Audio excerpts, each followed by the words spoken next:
भारत देश का सारा मुस्लिम समर्थन करता है, जनसंख्या के कानून आना चाहिए। और जो ये कहते हैं कि ये मुस्लिम के ख़िलाफ़ भी, वो गलत कहते हैं। जब हमारी जनसंख्या कम होगी तभी हमारी खुशहाली होगी, तभी हम आगे बढ़ेंगे। शफीकुर रहमान धर्मगुरु नहीं है, आप आलिम हैं, आप मौलाना हैं, आप क्या हैं? आपने कुरान शरीफ को पढ़ के तर्जुमा करके उसका अनुवाद करके आपने पढ़ा कुरान शरीफ। बड़ी घटिया बात कर रहे हैं आप, इस्लाम मज़हब को बदनाम करने की बात कर रहे हैं आप। मैं तो इनको धुतकारता हूँ कि आप इस तरह की बात ना करें, और ख़ास तौर से शफीकुर रहमान जैसे लोग इस्लाम मज़हब को लेकर के, मुस्लिमों को लेकर के इस तरह की बयानबाजी ना करें। नहीं तो मुस्लिम भाई भी इन्हें जैसे ओवैसी को सब सबक सिखा रहे हैं, शफीकुर रहमान जी को भी ऐसे ही सबक सिखा देंगे सब। अरे अपने बच्चों को तो आप बाहर भेज रहे हैं पढ़ाने के लिए, और जो हम गरीब हैं वो हमें सरकारी स्कूलों में हम जा रहे हैं। आरएसएस के जो चीफ हैं उन्होंने तो कह दिया कि सबका डीएनए एक है, हम सब एक हैं। प्रधानमंत्री नरेंद्र मोदी जी ने कहा कि एक हाथ में कुरान हो और दूसरे हाथ में कंप्यूटर हो। इन तो बौखला गए, फिर तरह तरह से टिप्पणी देना शुरू कर देते। अरे आप बढ़िया काम कीजिए, आप जल क्यों रहे हैं? अरे एक बढ़िया काम कर रहे हैं प्रधानमंत्री, तो आप भी बढ़िया करके जनता का दिल जीते। नमस्कार, मैं हूं ऋषभ अवस्थी, आप देख रहे हैं ओ न्यूज़ हिंदी। नाजिर अंसारी जी, पहले तो ओ न्यूज़ हिंदी के चैनल पर बहुत बहुत स्वागत है। शुक्रिया, थैंक्स। नाजिर जी, आपसे जानना चाहूँगा कि जिस तरीके से जनसंख्या नियंत्रण पे फिर से एक बार बातचीत चालू हो गई है, उत्तर प्रदेश के मुख्यमंत्री योगी आदित्यनाथ ने भी पहल की है, तो क्या आप लोग जो है आपके लोगों के बीच में जाते होंगे, क्या राय है? क्या जनसंख्या नियंत्रण कानून का मुस्लिम जो है समुदाय है वो भी समर्थन करता है, वो भी मांग कर रहे हैं? बिल्कुल कह रहा है, सारा हिंदू मुस्लिम भाई सब, और मुस्लिम भाई भी सारे, हमारी महिलाएं जो देश की हमारी महिलाएं और मुस्लिम महिलाएं, और उसमें बढ़ चढ़कर खूब हिस्सा लिया। आपने देखा होगा किस तरह से सारे लोग एक के हाँ भाई यही जो है जनसंख्या नियंत्रण होनी चाहिए। अरे इतना बड़ा परिवार कहाँ से पढ़ाएं, कहाँ से खिलाएं? मकान चाहिए, बड़ा चाहिए, पैसा चाहिए, एजुकेशन, शिक्षा और उसकी देखभाल, देख रेख, दुनिया भर का समाज का मामला। तो ये सारा अगर जनसंख्या नियंत्रण में होगी तो खुशहाली होगी, सबके लिए खुशहाली होगी। और नहीं तो सब परेशान टहल रहे हैं कि कहाँ से हम, किस कदर बेरोज़गारी फैली, कितना प्रॉब्लम हुई, और महामारी आई, कितनी प्रॉब्लम हुई। तो सारा कुछ देखा भारतीय जनता पार्टी ने, और उत्तर प्रदेश में योगी आदित्यनाथ जी ने जो जनसंख्या नियंत्रण का कानून लाए उसका मैं भी समर्थन करता हूँ। पूरा भारत देश करता है, और भारत देश का सारा मुस्लिम समर्थन करता है, जनसंख्या के कानून आना चाहिए। और जो ये कहते हैं कि ये मुस्लिम के ख़िलाफ़ भी, वो गलत कहते हैं। अल्लाह ने हमें आँख दी है, दिमाग दिया है, और यहाँ पर कि अब अच्छा जैसा करोगे ऐसा हम आपको रिज़ल्ट मिलेगा। जिस तरह से हम एग्ज़ाम में तैयारी करके जाएंगे उस तरह से हमारा रिज़ल्ट आएगा। इसी तरह अल्लाह ने हमें यहाँ भेज दिया है। अब हमें अपना दिमाग इस्तेमाल करना है, अपनी आँखें इस्तेमाल करनी है, और सबको देख करके परिवार को, जब हमारी जनसंख्या कम होगी तभी हमारी खुशहाली होगी, तभी हम आगे बढ़ेंगे। तो जनसंख्या नियंत्रण का कानून योगी आदित्यनाथ जी लाए, मैं तो उनको सलूट करता हूं। और भारतीय जनता पार्टी जो ये कानून लेकर आई है बिल्कुल सही लेकर के आई है, इसका सब समर्थन करते हैं। और वही लोग समर्थन नहीं कर रहे जो भड़काऊ बयान दे रहे हैं, चाहे वो ओवैसी हों, चाहे राहुल गांधी हों, सोनिया गांधी हों, प्रियंका गांधी हों, ये शरद पवार जी हों, ये सारे लोग एक हो गए हैं। अखिलेश जी ये सिर्फ हवा देते हैं।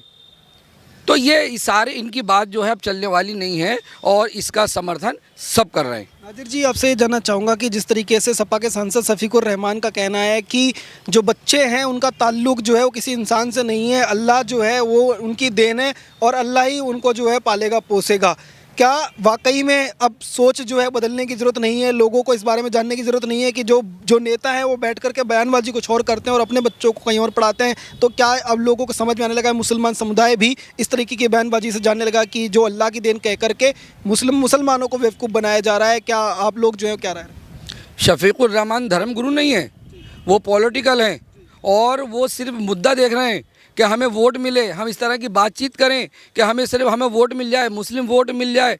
अरे ये बातें को आपके करने की हैं कि आप इस तरह का कोई, आप आलिम हैं, आप मौलाना हैं, आप क्या हैं? आपने कुरान शरीफ को पढ़ के तर्जुमा करके उसका अनुवाद करके आपने पढ़ा कुरान शरीफ, आपको मालूम है कुछ? आपको कुछ नहीं मालूम। शफीकुर रहमान जी, आप इस तरह की बातचीत ना करें, और बड़ी घटिया बात कर रहे हैं आप। इस्लाम मज़हब को बदनाम करने की बात कर रहे हैं आप, मुस्लिमों को बदनाम करने की बात कर रहे हैं आप। इस तरह नहीं है। अरे जनसंख्या पर नियंत्रण होगा तभी हमें फ़ायदा होगा। अरे अपने बच्चों को तो आप बाहर भेज रहे हैं पढ़ाने के लिए, और जो हम गरीब हैं वो हमें सरकारी स्कूलों में हम जा रहे हैं। वो तो सरकार हमारी अच्छी है कि हमारी भारतीय जनता पार्टी केंद्र सरकार जो हमें बड़ा सुविधाएं दे करके हमें पढ़ा रही है, जो हम पढ़ रहे हैं। तो ये सारे जितने भी ये अपोजिट लोग और जो इस तरह की गलत बात कर रहे हैं और मुस्लिम भाइयों को और देश की जनता को ये भड़काने की बात करते हैं, मैं तो इनको धुतकारता हूँ कि आप इस तरह की बात ना करें। और ख़ास तौर से शफीकुर रहमान जैसे लोग इस्लाम मज़हब को लेकर के, मुस्लिमों को लेकर के इस तरह की बयानबाजी ना करें, नहीं तो मुस्लिम भाई भी इन्हें जैसे ओवैसी को सब सबक सिखा रहे हैं, शफीकुर रहमान जी को भी ऐसे ही सबक सिखा देंगे सब। जो अल्लाह के नाम पर लेकर के लोग झूठ बोल रहे हैं और लोगों को बरगला रहे हैं, उनके लिए कोई मैसेज देंगे? मैं तो यही कहना चाहता हूँ कि अल्लाह जो है, अल्लाह सबसे बड़ा है और अल्लाह का नाम लेकर के इस तरह की बात ना करें।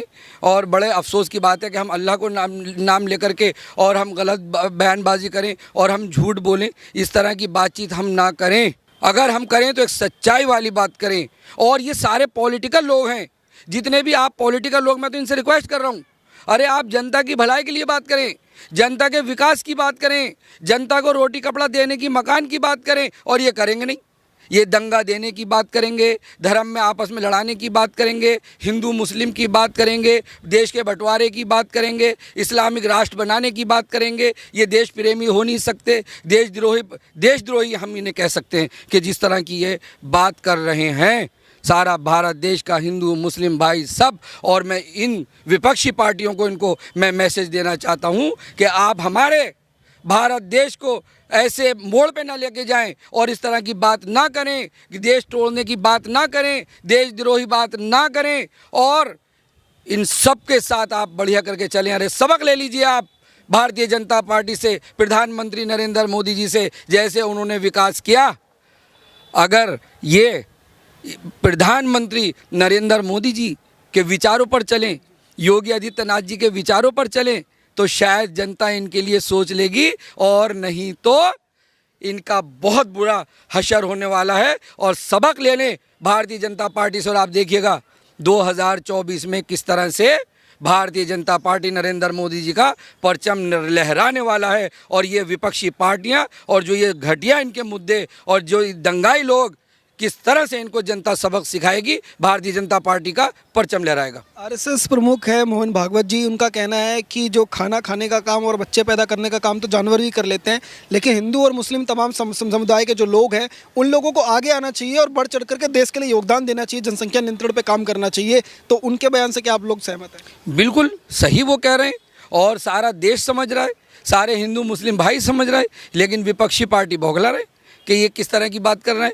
ये क्यों इस तरह की एकता की बात कर रहे हैं। उन्होंने कह दिया, मोहन भागवत जी ने, आरएसएस के जो चीफ हैं, उन्होंने तो कह दिया कि सबका डीएनए एक है और सबके धार्मिक स्थल एक हैं, सबका मान सम्मान एक है, सारा हिंदू मुस्लिम योगदान सब एक है, हम सब एक हैं, कोई यहाँ बाहर का नहीं है। तो ये तो बड़े बौखलाए हुए हैं, इसलिए हर वक्त ये बदनाम करने की कोशिश करते हैं, आरएसएस को बदनाम करने की कोशिश करते हैं, भारतीय जनता पार्टी को बदनाम करने की कोशिश करते हैं। अरे मैं आपसे कहना चाहता हूँ, सारी विपक्षी पार्टियों से और ऐसे घटिया नेताओं से, आप देखिएगा 2024 में जनता आपको कैसे सबक सिखाएगी और भारतीय जनता पार्टी को जिता करके लाएगी। एक मैं आपसे ये जानना चाहूँगा कि तमाम जब भी बात होती है तो मुस्लिम समुदाय से जो लोग हैं, पुरुष जो वर्ग से लोग हैं, उनकी राय जो जनसंख्या पर आसानी से मिल जाती है, लेकिन जो मुस्लिम महिलाएं हैं उनके लिए आप अपने क्षेत्र में लगातार काम करते हैं, हमारी टीम लगातार इस चीज़ को देखती रहती है। तो उन क्षेत्र में महिलाओं के बीच में जब आप बातचीत करते हैं तो उनकी क्या राय जानने को मिलती है कि वो लोग क्या राय रखते हैं जनसंख्या नियंत्रण कानून के बारे में? ट्रिपल तलाक का मुद्दा है, आप कभी ऋषभ जी बात कीजिएगा, सारी मुस्लिम महिलाओं से ऐसा सीना चौड़ा, 56 इंच का सीना हो रहा है उन मुस्लिम बहनों का। जब से ये कानून आया और कोर्ट में देख लीजिएगा भीड़ कम हो गई, डर गए लोग। ये इसी तरह जनसंख्या नियंत्रण कानून पर भी 56 इंच का सीना हो रहा है बहनों का। अरे वो हमारी बहनें गरीब, और फिर वो अगर जब बच्चा दुनिया में आता कितनी कमज़ोरी हो जाती है, कितनी प्रॉब्लम का मामला है, और खान पान का मामला, काम करना घर में और फिर जॉब करनी, बिजनेस करना, अरे कहाँ से लाएं इतना। तो जनसंख्या पर हमें ज़रूर ध्यान देना चाहिए। वो तो हमारी भारतीय जनता पार्टी, प्रधानमंत्री नरेंद्र मोदी जी ने महामारी से लेके और अब तक रोज़गार, इतनी बड़ी 130 करोड़ की जनता जो दिल्ली में केजरीवाल से 2 करोड़ की जनता नहीं समझ रही। फ्री करके देखिए, जिस तरह से फ्री के टिकट और फ्री का बिजली पानी सब, और सारा इन्होंने पूरी दिल्ली को डुबो दिया, कर्जे में डुबो दिया। इसी तरह श्रीलंका में हुआ, पारिवारिक विवाद होकर के। अरे केजरीवाल जी, आप भी सुधर जाइए। ये भी विपक्षी पार्टियों में ये बहुत बड़े नासूर हैं ये, और दिल्ली के लिए नासूर है, भारत देश के लिए। भारत देश की दिल्ली राजधानी है, इन्होंने बहुत पीछे कर दिया। तो मैं कहना चाहता हूँ कि कोई भी, और अब देखिएगा देश की जनता, दिल्ली की जनता अब फ्री के चक्कर में नहीं पड़ेगी। श्रीलंका से सबक मिल गया है। श्रीलंका में पारिवारिक मामला था, पारिवारिक सरकार थी, किस तरह लुढ़क गई और किस तरह जीडीपी उनकी गिरी, किस तरह से उनका मामला ख़राब हुआ। ऐसे केजरीवाल जी भी होने वाले हैं। लेकिन अगर प्रधानमंत्री नरेंद्र मोदी जी ना होते, ये तो उनसे भीख मांगते रहते हैं कि हमें प्रधानमंत्री जी इतना फंड दे दीजिए। अभी हम ये कहा, अगर प्रधानमंत्री जी ना होते तो दिल्ली का क्या हाल होता। तो मैं बताना चाहता हूँ आपको, और ये सारी विपक्षी पार्टियाँ सबक ले लें प्रधानमंत्री जी से, भारतीय जनता पार्टी से। अगर इनके विचारों पर ये चलने लगे, मोहन भागवत जी जो आरएसएस के चीफ हैं हमारे, उनकी बात पर चलने लगे, तो पूरा देश खुशहाल हो जाएगा। इन्हें तो ये भी जलन हो गया, प्रधानमंत्री नरेंद्र मोदी जी ने कहा कि एक हाथ में कुरान हो और दूसरे हाथ में कंप्यूटर हो। इन तो बौखला गए, फिर तरह तरह से टिप्पणी देना शुरू कर देते। तो ऐसे लोगों को मैं धुतकारना चाहता हूँ। अरे देश प्रेमी बनो, विकास करने वाले बनो, काम करने वाले बनो, एक समाज सेवी बनो। इस तरह का काम ना करो जिस तरह आप ये काम कर रहे हैं। जनता आपको इसी तरह हराती रहेगी। जब आप बढ़िया काम करेंगे जब ही जनता सोचेगी। और भारतीय जनता पार्टी से प्रधानमंत्री जी के पीछे लग गए, उनको मारने के लिए साजिश रच रहे हैं, 15-15 दिन की ट्रेनिंग दे रहे हैं। तो ये सारी चीज़ें, ये बौखला गए, हसद, जलन उन प्रधानमंत्री जी से। अरे आप बढ़िया काम कीजिए, आप जल क्यों रहे हैं? अरे एक बढ़िया काम कर रहे हैं प्रधानमंत्री, तो आप भी बढ़िया करके जनता का दिल जीते जैसे प्रधानमंत्री जी। लेकिन नहीं, उन्हें मरवा दिया जाए। तो ऐसे लोगों को मैं धुतकारता हूं, और यही मैं इनको संदेश देना चाहता हूं कि जिस तरह भारतीय जनता पार्टी चल रही है, प्रधानमंत्री नरेंद्र मोदी जी सबको लेकर चल रहे हैं, आप भी इस तरह के बने और भारत देश को सलाम करें, भारत देश के प्रेमी बने और इस तरह से देशद्रोही ना बने।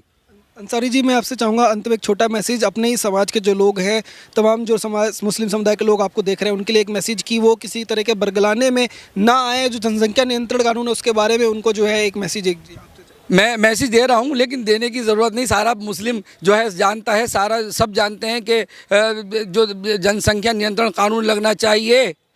और मैं फिर भी भारतवासियों से, सारे हिंदू मुस्लिम भाइयों से, और ख़ास तौर से मुस्लिम भाइयों से, मुस्लिम बहनों से, बच्चों से मैं अपील करना चाहता हूँ, ऐसी विपक्षी पार्टियों के चक्कर में ना पड़ें और उनके कहने में ना आएँ।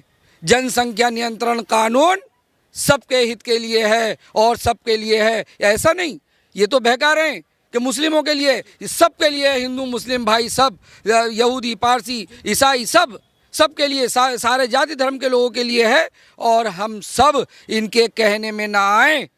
और मैं ये मैसेज देना चाहता हूँ कि प्रधानमंत्री जी 2024 में बड़े फुल बहुमत से, बड़े ज़बरदस्त मार्जिन से जीत के आने वाले हैं। और मैं अपने मुस्लिम भाइयों से अपील करता हूँ कि हम सब और हमारा वोट भी प्रधानमंत्री जी को जिताने में आगे बढ़ जाएं और हमारा वोट भी मिले, जिससे एक जो गुलदस्ता होता है, सब तरह के फूल होते हैं और उससे खूबसूरती होती है, वही खूबसूरती हम भारत देश को दिखा दें और इनको तमाचा दे दें कि जो देशद्रोही लोगों, जो इस्लाम मज़हब को बदनाम कर रहे हैं, जो मुसलमानों को बदनाम कर रहे हो, हम आप सबको धुतकारते हैं और भारत देश को और प्रधानमंत्री नरेंद्र मोदी जी को और भारतीय जनता पार्टी को हम सलाम कर रहे हैं, उनके कामों को हम सलाम कर रहे हैं। बहुत बहुत धन्यवाद। थैंक्स।